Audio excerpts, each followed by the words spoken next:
Zonja e Zotrinj ju përshëndes nga kjo hapësirë informative këtu në A2 CNN ku ju ftoj të ndiqni. Transparency International evidenton se korrupsioni në Shqipëri është thelluar. Në raportin vjetor të organizatës, Shqipëria ka humbur 9 pozicione në renditjen e shteteve për nivelin e këtij fenomeni për vitin 2018.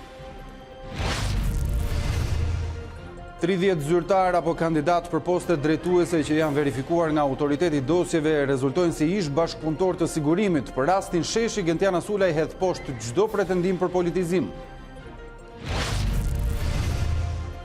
Prokurori antimafias italiane shprehet se bandat shqiptare të drogës i sillin fitimet dhe i pastrojnë parat në Shqipëri. Apeli i tij ishte për goditjen e krimit përmes gjurmimit të paras. Mirëmbrëma, unë jam Arlin Disa dhe ky është Ditari orës 19 këtu në A2 CNN, ku ndër të tjera do të ndiqni.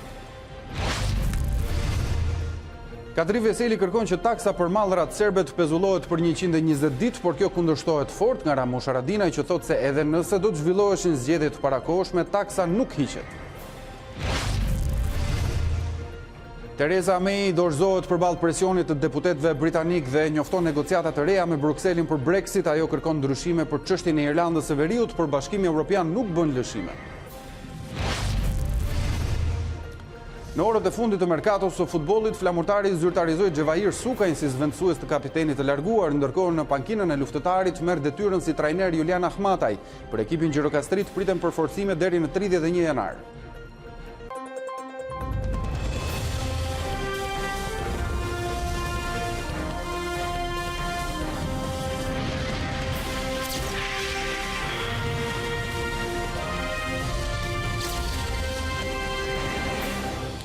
Autoriteti i dosjeve thot se nga 1500 kandidat apo zyrtar që janë verifikuar, 30 prej tyre rezultojnë si ish bashkëpunëtor të sigurimit të shtetit. Ashtu si në rastin e Bujar Sheshit, u është dërguar letër institucioneve ku ata punojnë, por pothuajse asnjëherë nuk ka pasur reagim. Për Bujar Sheshin, kryetaria e autoritetit Gentiana Sula hodhi poshtë çdo pretendim për politizim. Jemi të hapur për hetime. Një gjë është e sigurt, që neve kemi ligjin shenjtë, kemi dhe dhimbjet e këtyre njerëzve, të cilat dhe këto janë shenjta, kështu që puna jonë do bëhet. Kjo është përgjigjja e Genta Sulës, pak minuta pasi lajmi se Bujar Sheshi kishte paditur institucionin që drejton, ishte bërë publik. Kryetari i autoritetit për hapjen e dosjeve të ish sigurimit të shtetit këmbëngul se rezultati i kërkimit është i saktë dhe ndryshe nga sa zoti Sheshi pretendon, nuk ka sajesa apo prapavi politike. Për organet e larta të drejtësisë kemi verifikuar rreth 550 figura dhe prej tyre 4 janë gjetur me probleme në dokumentat e sigurimit. Nga 1500 figura rreth 30 janë gjetur me probleme. Në asnjë rast nuk ka agjend politike kene, nuk ka asnjë agjend, asnjë koordinim, asnjë gjë fare, absolutisht kene është vetëm ligji, procesi. Autoriteti për 3 muaj kërkoi në dosjet e sigurimit të shtetit, ku antari i KLP-s figuronte si bashkëpunëtor, ju drejtua 2 herë zyrave të gjendjes civile në Tiranë dhe gjimnazet që ish prokurori kishte frekuentuar. Rezultati ishte i njëjtë. Në përputhje me rekordet e tjera, të verifikuara edhe nga kjo që është esenciale nga Drejtoria e Përgjithshme e Gjendjes Civile, kemi pasur një shkresë zyrtare ku thot me emrin e personit në fjalë figuron vetëm ky person dhe asnjë person tjetër. Problem në rastin e Bujar Sheshit, krahas një mbiemri të dytë, Shisha, ishte dhe paqartësia në atësi, por autoriteti pohon se disponon shkresa zyrtare që konfirmojnë se bëhet fjalë për të njëjtin person. Autoriteti i dosjeve të ish sigurimit paditet në prokurori për falsifikim dhe shpërdorim detyre. Padia është dorëzuar pranë prokurorisë me pretendimin se ndaj tij, pra ndaj Bujar Sheshit, po inskenohet një sulm mafioz. Bujar Sheshi është mbrojtur me një kallëzim penal, duke premtuar pastërtinë e figurës së prokurorit. Antari i Këshillit të Lartë të Prokurorisë kallëzon penalisht kryetarin e autoritetit të informimit mbi dokumentat e ish sigurimit të shtetit. Në kallëzimin penal që Bujar Sheshi dorëzoi mëngjesin e së martës pranë prokurorisë Tiranë, ai pretendon se dokumenti i autoritetit të dosjeve është i falsifikuar. Emri dhe ditëlindja sipas antarit të KLP-s nuk korrespondojnë me gjeneralitetet e tij. Generalitetet e mia nuk përputhen në disa komponent me generalitetet e përshkruara në këtë dokument. Në vendim nuk ka asnjë shpjegim se si autoriteti ka arritur në konkluzionin që personi i përshkruar në këtë dokument jam pikërisht unë Bujar Sheshi, për të cilin Prokuroria e Përgjithshme kishte kërkuar informacion në kushte kur generalitetet nuk përputhen dhe për më tepër nuk ka asnjë të dhënë tjetër në lidhje me aktivitetin e këtij personi. Asnjë nen i ligjit të vitit 2015 nuk i ka dhënë të drejtë autoritetit që të përshtas të dhënat kryesisht dhe të nxjerrë konkluzione që këto të dhëna i përkasin një personi tjetër me generalitete të ndryshme nga ato të përshkruara në dokumentat administruara nga ai DSSH-ja. Vetë Bujar Sheshi e quajti një skenar mafios, si dhe një sulm personal ndaj tij, publikimin e dokumentit të autoritetit të dosjeve, duke mos pranuar vërtetësinë e tij. Synohet thjesht vetëm goditje e personit tim si hakmarrje, për shkak të çështjeve që kam hetuar apo përfaqësuar si prokuror, apo për mendimet që kam shfaqur si antar i KLP-s për kriteret që duhet të plotësojnë kandidatët për prokuror të përgjithshëm. Por mendoj se synohet goditja dhe vënia nën presion e të gjithë institucionet të KLP-s. Ndaj këtij rasti, ka dhe një hetim të thellë që paralajmëroi prokuroria e përgjithshme në një deklaratë për shtyp. Në mars të vitit 2018, prokuroria e përkohshme e përgjithshme është vënë në dieni nga Autoriteti i Informimit të Dokumentave të Ish Sigurimit të Shtetit se asnjë prokuror nuk kishte tërhequr vërtetimin e figurës. Kjo detyroi shefin e akuzës të dërgojë shkresa për të gjithë prokurorët që priteshin të kalonin vetingun, si dhe ata që do të konkuronin për strukturat e reja të drejtësisë. Arta Marku deklaroi se vonesa e përgjigjes për rastin Shoshi mund të cënonte krijimin e institucioneve të reja të drejtësisë. Sipas Autoritetit të Informimit të Dokumentave, Sheshi figuron jo vetëm si hishetues, por edhe si bashkëpunëtor i shërbimit informativ. Kryetari i Komisionit të Ligjeve Ulsi Manja nuk e shet nevojshme thirrjen urgjente të autoritetit të dosjeve për të raportuar në kuvend, pasi sipas socialistit rasti është në shqyrtim institucional. Nuk do të ketë një seancë dëgjimore të posaçme për këtë çështje, por do të jetë në kuadrin e raportimit që do të bëjë autoriteti për informim në Komisionin e Ligjit. A shqetësues për ju fakti që një antar i Këshillit të Lartë të Prokurorisë figuron bashkëpunëtor i Ish Sigurimit të Shtetit? Unë natyrisht që jo vetëm për mua, por për çdo do të ishte shqetësuese që në çdo organ, jo vetëm në KLG apo KLP, të ketë antar që kanë probleme me ligjin, por çështja po trajtohet në rrugë institucionale dhe zyrtare. Është ende herët të flasim se si qëndron problemi, për sa kohë ai vendimi i autoritetit është janë kimushëm gjykat. Faleminderit. Prokurori antimafias italiane ngriti alarmin se paratë e narkotrafikut po investohen në Shqipëri. Sipas Federico De Rahos, pastrimi i parave të drogës rrit ndjeshëm korrupsionin në nivele të larta, ndërsa për të luftuar fenomenin ai kërkoi dhe bllokimin e lidhjeve të krimit nga burgjet. Prokurori antimafjes italiane Federico De Rahos ju rikthye formulës se për të luftuar krimin e organizuar duhet të ndjekësh parat. Gjatë vizitës së tij në Shqipëri, De Rahos shpreh se vetëm duke goditur mekanizmat e të ardhurave, atëherë organizatat kriminale do të dështojnë. La formula più efficace per la lotta alla criminalità organizzata è quella di seguire il denaro. Formula më efikase në luftën kundër krimit organizuar është ajo e ndjekjes së parave. Nuk e themi vetëm ne, por edhe ndërkombëtarët se çfarëdo lloj agjencie kundër krimit organizuar është e destinuar të dështojë nëse nuk goditet mekanizmi i shtimit financiar, çka e bën narkotrafikun si aktivitetin më fitimprurës në botë. La più remunerativa attività economica del mondo. Në një kohë që grupet shqiptare janë të specializuara në trafikun e lëndëve narkotike, kreu i antimafjas italiane tha se pastrimi i parave është një problem. Për këtë, sipas De Rahos, grupet shqiptare investojnë të ardhura marramense në Shqipëri. Conseguenza diretta di tale constatazione. Nga të dhënat tona del se pastrimi i parave bëhet në vendin e origjinës.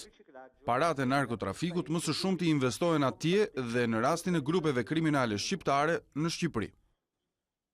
Nel caso di cittadini albanesi, appunto in Albania.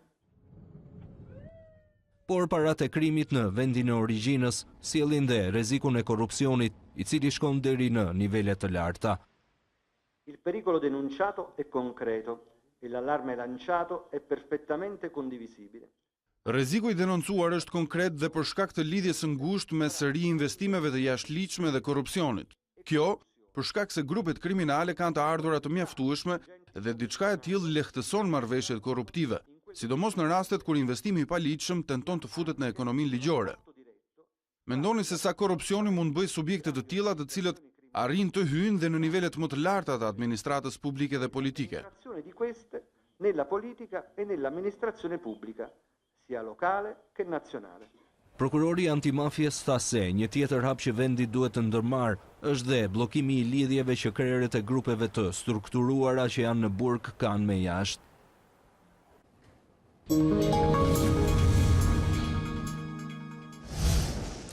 Në raportin e ri mbi shkallën e korrupsionit në botë, Shqipëria shënon rënje krahasuar me një vit më parë. Organizata Transparency International vlerëson se ngërçi politik bllokoi disa reforma antikorrupsion. Shqipëria shënon rënje në luftën kundër korrupsionit. Raporti i ri i organizatës Transparency International për indeksin e perceptimit të korrupsionit në botë e ka radhitur Shqipërinë në vendin e 99, ndryshe nga një vit më parë kur e nditej e 91-ta. Raporti që përfshin 180 vende të botës përdor një shkallë nga 0 deri në 100 pikë, ku 0 tregon shkallën më të lartë të korrupsionit. Shqipëria ka 36 pikë, më pak se vendet e tjera të rajonit, Kosova, Maqedonia, Serbia dhe Bosnjë-Hercegovina. Në raport thuhet se vendi ynë ka shënuar përmirësim gjatë 5 viteve të fundit, megjithatë ai ka një rënje prej 2 pikësh në krahasim me vitin e kaluar. Kjo mund të jetë për shkak të një ngërçi politik që bllokoi disa reforma antikorrupsion të ecin përpara. Me një proces të ri të vettingut dhe kuadrin institucional kundër korrupsionit pothuajse të plot, mbetet për të parë nëse Shqipëria do të përmirësojë rezultatin e saj në të ardhmen. Kosova renditet në vend të 93, ndërsa një vit më parë ishte në të 85-tin. Mungesa e transparencës, institucionet dhe sundimi i dobët e ligjit janë sipas raportit disa prej sfidave kryesore në Kosovë. Danimarka dhe Zelanda e Re kryesojnë listën e Transparency International si vendet me shkallën më të ulët të korrupsionit, ndërsa Somalia, Sudani Jugor dhe Siria janë të fundit. Por si ka ndryshuar perceptimi i korrupsionit tek shqiptarët vit pas viti? Të dhënat e Transparency International tregojnë se lufta e qeverive ndaj këtij fenomeni ka dhënë shumë pak efekt. Shqipëria ka bërë pak progres në luftën ndaj korrupsionit vitet e fundit. Bazuar në të dhënat e Transparency International për vendin tonë për gjatë viteve, mund të dallohet teoria e korrupsionit në sytë të publikut. Ndërmjet vitit 2005 dhe 2009, kur qeveria Nano i la vendin qeverisë Berisha, regjistrohet edhe forcimi më i madh i këtij indikatori me rreth 8 pikë.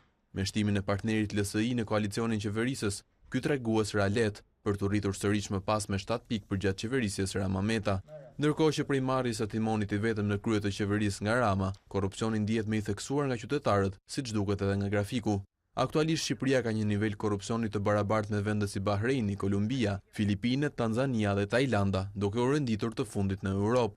Më shqetësuesja është fakti se ndërmjet 10 viteve dhe qeverisjes së 3 partive të ndryshme, Shqipëria ka bërë vetëm 4 pikë progres në këtë indeks, nga ky stagnacion vuajnë edhe vendet e tjera të rajonit, duke bërë që Ballkani të ngjyros me të kuqe Europën. Për ish-ministrin e drejtësisë Nasip Naço, raporti Transparency International kërkon reflektim, rezultate të përditshme dhe jo propagandë. Sipas raportit, disa reforma që do të luftojnë korrupsionin u ngadalsuan, por Naço thotë se lëvizja socialiste për integrim nuk është fajtore pasi sipas tij sistemin e drejtësisë ka kërkuar dhe kërkon ta kap majoranca aktuale. Raporti Transparency International kërkon rezultate konkrete, nuk kërkon propagandë, e cila bëhet çdo ditë nga kjo majorancë. Rritja e nivelit të korrupsionit është bërë edhe fakti se nuk janë miratuar disa reforma të rëndësishme me konsensus nga politika. Ju ndjeni pak a shumë fajtor? Absolutisht nuk ndjemi fajtor, ne kemi mbështetur reformën në drejtësi që ndite para, flas për lëvizje socialiste për integrim. Nga unë si ish ministri i drejtësisë kam filluar unë të inicoj propozimet e para deri në miratimin e kësaj reforme, është votuar nga deputetët e Lëvizjes Socialiste për integrim, si ndryshimet kushtetuese dhe ndryshimet ligjeve të tjera, por ka qenë majoranca ajo e djeshme dhe e sotme, e cila ka kërkuar në çdo rast që të kap sistemin e drejtësisë, të mbaj peng sistemin e drejtësisë. Edhe Barisha Qiri pati të njëjtin fat si Vitore Tushës, refuzimin e majorancës për ta emëruar në krye të kontrollit të lartë të shtetit. Në rastin e parë, Tusha duhej në sistemin e drejtësisë, ndërsa në të dytin, kandidaturës së Metës i mungonte eksperienca si financier.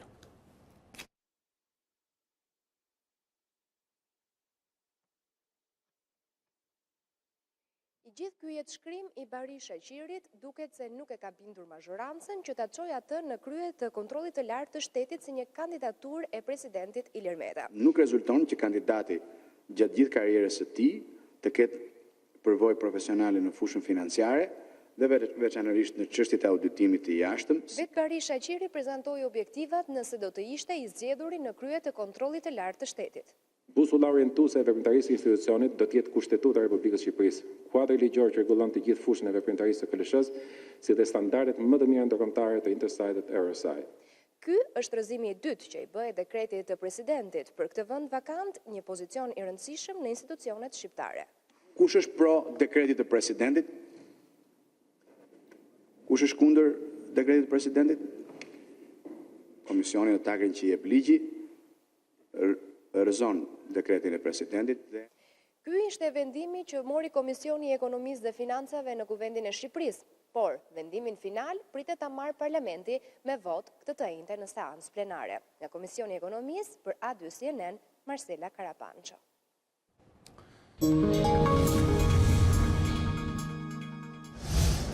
Fakulteti i Drejtësisë do të zhvillojë mësim në shkollën e mesme Petronini Luarasi. Kjo konfirmohet për A2 CNN nga dekani i këtij fakulteti Artan Hoxha. Mësimi do të zhvillohet pasdite dhe do të nisë në orën 14. Ndërkohë, auditorët mbahen të bllokuara nga studentët protestues, të cilët thonë se do ta vijojnë protestën.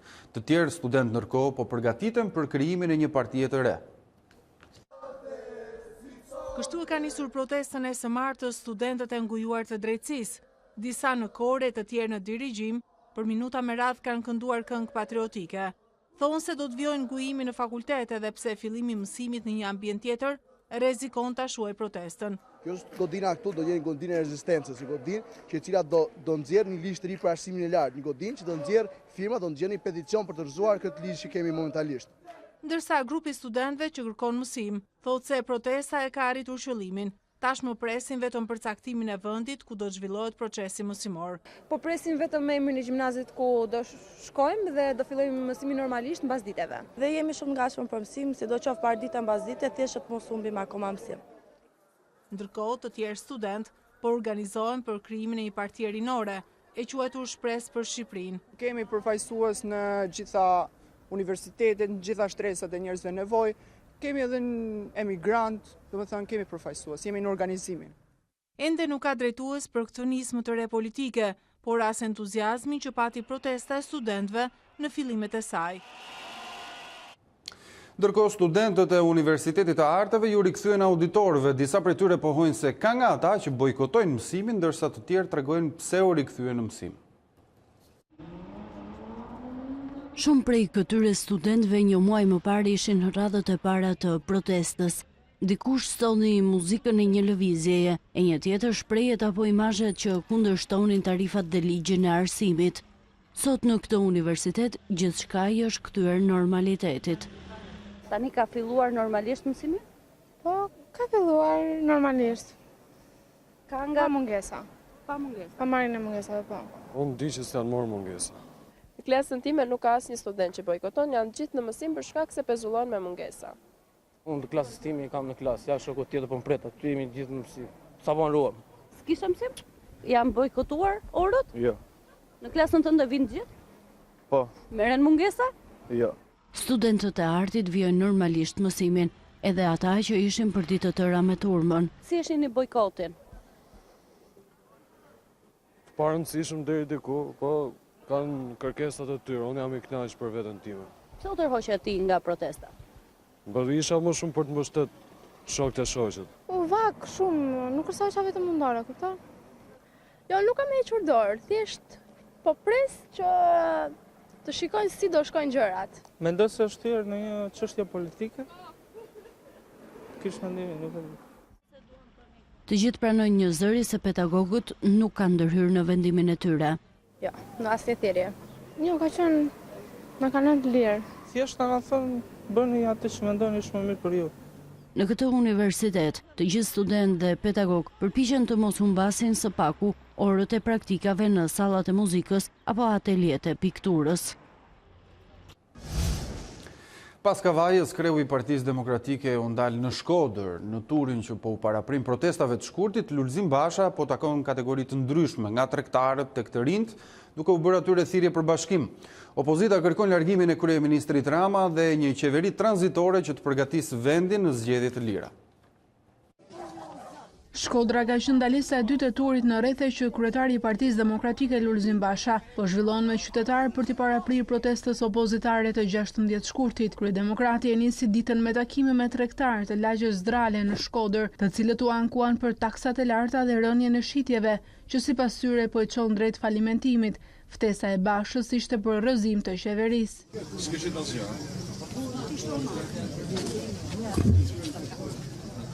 Na kanë ikë fëmijët tërgagjishtë në rrimi të vetëm. Ishtu jam atje kisha ardhë. Ta në mërë mytë. Me 16, gjithë dhe bashkë. Jam me mënyrë demokratike. Me 16 e keni ndorë ju. Anullimi koncesioneve dhe rritja pensioneve. Kjo është një nga politika tona. Në takim me studentët, kryedemokrati ndau planin e Partisë Demokratike për rimëkëmbjen e ekonomisë. Ulin e taksave, ulin e çmimit të energjisë, ulin e çmimit naftës janë 3 hapa kryesor të cilët do të kontribuojnë në ndezjen e motorëve të ekonomisë. Me të rinjt, Basha u angazhua edhe një herë për anulim të ligjit të arsimit të lartë, ndërsa njoftoi ngritjen e një grupi pune pranë Partisë Demokratike për një ligj me standarde europiane. Ky grup pune do të nisë menjëherë bashkë me ju, bashkë me pedagogët, hartimin e një ligji europian për arsimin e lartë. Basha komentoi edhe raportin e fundit të Transparency International, duke pajsuar qeverinë se po e zhysh çdo ditë më shumë Shqipërinë në korrupsion. Ndër të tjera, në këtë edicion informativ do të ndiqni, Theresa May dorëzohet përballë presionit të deputetëve britanik dhe njofton negociata të reja me Brukselin për Brexit. Ajo kërkon ndryshime për çështjen e Irlandës së Veriut, por Bashkimi Evropian nuk bën lëshime. Në orët e fundit të merkatos së futbollit, flamurtari zyrtarizoi Xhevair Sukajin si zvendësues të kapitenit të larguar, ndërkohë në pankinën e luftëtarit merr detyrën si trajner Julian Ahmataj për ekipin Gjirokastrit, priten përforcime deri në 31 janar. Jemi sërish në transmetim të drejt për drejt në Ditari në orës 19 këtu në A2 CNN. Tashmë do të flasim për ekonomin. Fondi Monetar Ndërkombëtar i kërkon qeverisë që të mbështes Bankën e Shqipërisë në nismën për de-eurizimin. Në raportin për Shqipërinë, Fondi Monetar kërkon marrjen e masave që të nxitet përdorimi monedhës vendase në tregun e pasurive të patundshme, akomodimin nëpër hotele apo edhe për tregtimin e energjisë elektrike. Fondi ka ripërsëritur ndërkohë apelin për kujdes me PPP-t.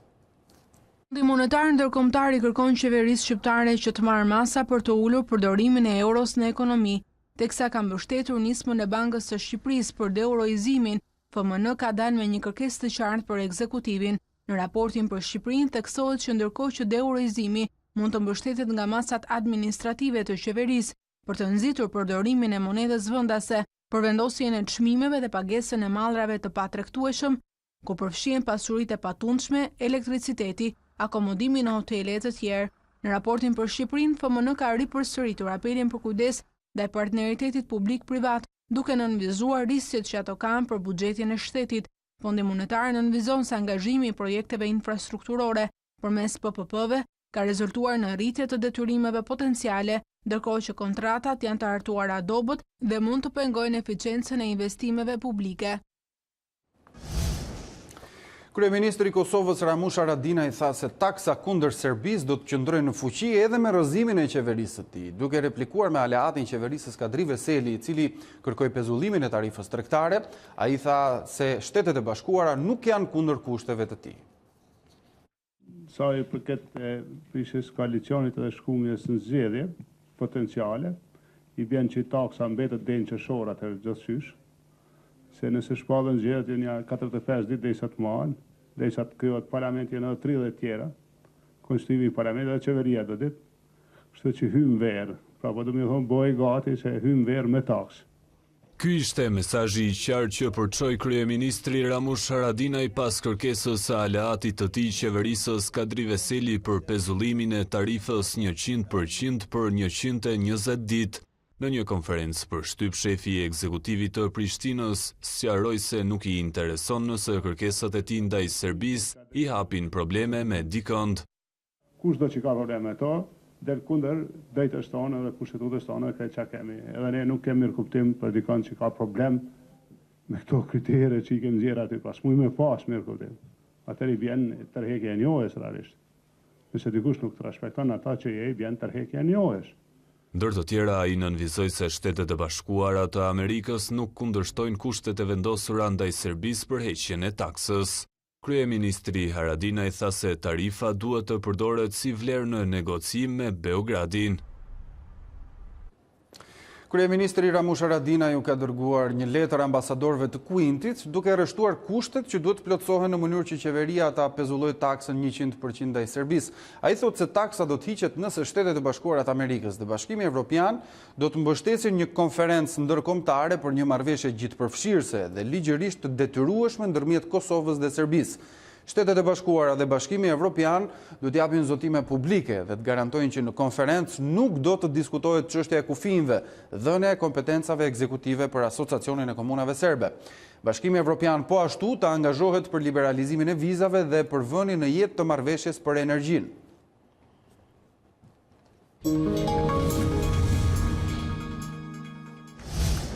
Theresa May dorëzohet përballë presionit të deputetëve britanik dhe njofton negociata të reja me Brukselin për Brexitin. Ajo kërkon ndryshime për çështjen e Irlandës së Veriut, por Bashkimi Evropian nuk pritet bëjë lëshime. Kryeministrea britanike Theresa May dorëzohet përballë presionit të deputetëve për Brexit. Ajo i kërkoi Bashkimit Evropian rihapjen e negociatave për ujdinë e divorcit. Për këtë May zhvilloi një bisedë telefonike me presidentin e Komisionit Evropian Jean-Claude Juncker. Shefja e qeverisë së Londrës tha se do të shkojë përsëri në Bruksel për të siguruar ndryshime ligjore detyruese për çështjen e kufirit irlandez. Ky amendament do të jap mandatin që kam nevojë për të negociuar me Brukselin për një marrëveshje që siguron mazhorancën në këtë kuvend. Siguron që ne largohemi me ujdi dhe adreson shqetësimet e parlamentit, ndërsa garanton se nuk ka rikthim të kufirit të ashpër mes Irlandës së Veriut dhe Irlandës. Nuk po flas për shkëmbim letrash, por për një ndryshim ligjor detyrues të ujdisë të rregjës. Ligjvënësit do të kenë mundësinë të votojnë për 7 amendamente të propozuara për të ndryshuar marrëveshjen e May për Brexit. Mes tyre është edhe një i opozitës laboriste, që kërkon t'i kaloj parlamentit kontrollin mbi procesin e largimit nga BE. Nëse aprovohet do të ketë një impakt të thellë, pasi ligjvënësit do të kenë mundësi ta bllokojnë shtyjen apo rinegociojnë daljen e Britanisë nga Unioni. Lideri i opozitës laboriste në Britaninë e Madhe, Jeremy Corbyn, thotë se partia e tij do të mbështesë amendamentin për negocimin e ujdisë për Brexit me Bashkimin Evropian. Ai thotë se ky amendament shtyn largimin e vendit nga Bashkimi Evropian me 3 muaj.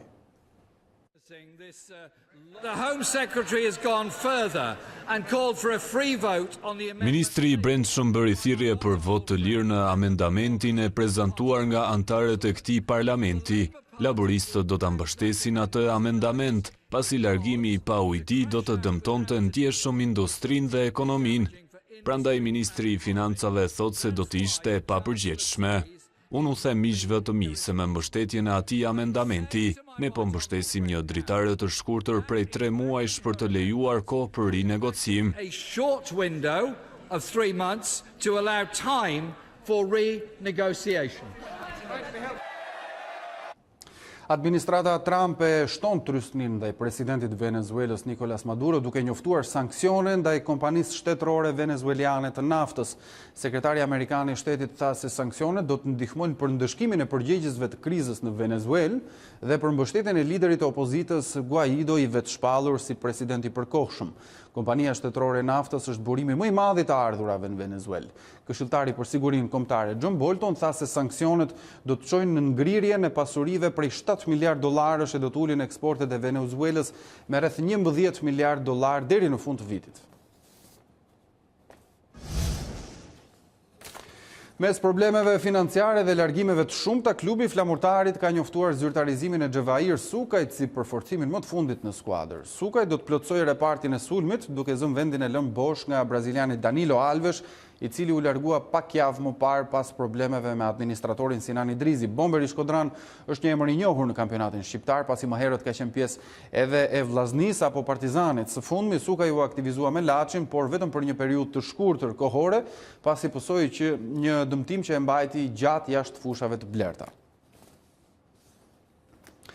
Vetëm 24 orë pas largimit të trajnerit Gentian Mezani, luftëtari ka gjetur drejtuesin e Rit Stolit. Gjirokastritët ja besuan ekipin Julian Ahmatet, i cili ka nisur me njëherë punën me skuadrën. Gjithçka është e mbyllur, ndërsa pritet vetëm zyrtarizimi nga klubi. Një formalitet, duke qenë se trajneri i ri është prezantuar me lojtarët dhe ka nisur me njëherë punën. Kjo edhe sepse koha nuk premton dhe ndaj Laçit. Në fundjavë luftëtari duhet të jap sinjale kthese pas turpërimit në shtëpi me Kastriotin. Ahmata i kthehet në Stol pas largimit nga Kamza në fund të sezonit kaluar, ku ishte arkitekti i mbijetesës në elit, një mrekulli të cilën tashmë trajneri duhet ta përsërisë edhe në Gjirokastër.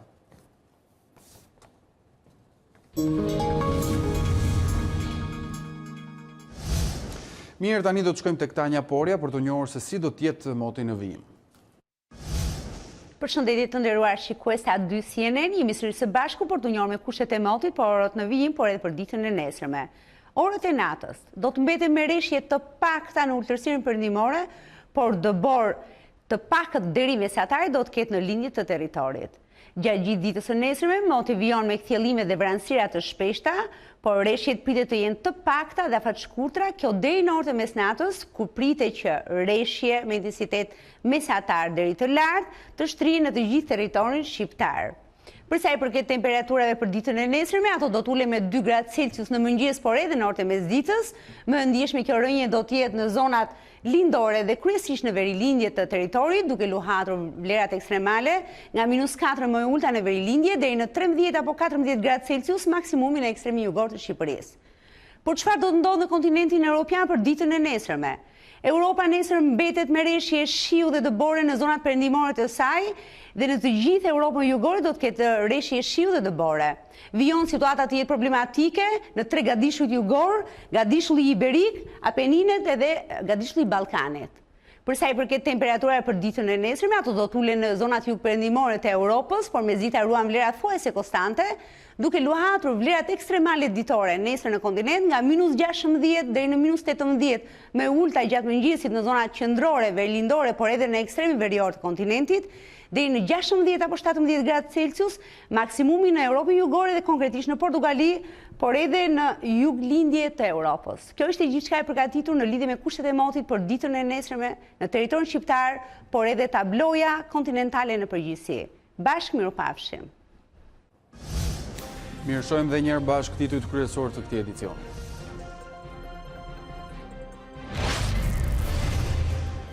Transparency International evidenton se korrupsioni në Shqipëri është thelluar. Në raportin vjetor të organizatës, Shqipëria ka humbur 9 pozicione në renditjen e shteteve për nivelin e këtij fenomeni për vitin 2018. 30 zyrtar apo kandidat për poste drejtuese që janë verifikuar nga autoriteti i dosjeve rezultojnë si ish bashkëpunëtor të sigurimit. Për rastin Sheshi, Gentian Asula i tha se hedh poshtë çdo pretendim për politizim. Prokurori antimafjas italiane shprehet se bandat shqiptare të drogës i sjellin fitimet dhe i pastrojnë parat në Shqipëri. Apeli i tij ishte për goditjen e krimit përmes gjurmimit të paras. Kadri Veseli kërkon që taksa për mallrat serbe të pezullohet për 120 ditë, por kjo kundërshtohet fort nga Ramush Haradinaj, i cili thotë se edhe nëse do të zhvilloheshin zgjedhje të parakohshme, taksa nuk hiqet. Theresa May dorëzohet përballë presionit të deputetëve britanik dhe njofton negociata të reja me Brukselin për Brexit. Ajo kërkon ndryshime për çështjen e Irlandës së Veriut, por Bashkimi Evropian nuk bën lëshime. Në orët e fundit të merkatos së futbollit, flamurtari zyrtarizoi Xhevair Sukajin si zvendësues të kapitenit të larguar, ndërkohë në pankinën e luftëtarit merr detyrën si trajner Julian Ahmataj. Për ekipin gjirokastrit priten përforcime deri në 31 janar.